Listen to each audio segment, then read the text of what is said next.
好，感谢真正带来台东的最新的情况。那灿数台风侵袭台湾呢，我们继续来看到，在离岛的兰屿呢，昨天晚间是出现了接近有16级的强风，不少兰屿的居民、公寮跟这个摊贩呢都被吹垮了。而环岛公路上呢，也有多处的淹水跟落石淤积，甚至岛上唯一的兰屿卫生所临时防疫站呢，也被强风摧毁。全岛的电力是除了红头村之外，都受到影响。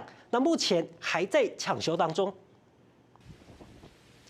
强风豪雨呢，让兰屿陷入了不平静的夜晚。接近16级的强风呢，造成兰屿居民公寮跟摊贩被吹垮。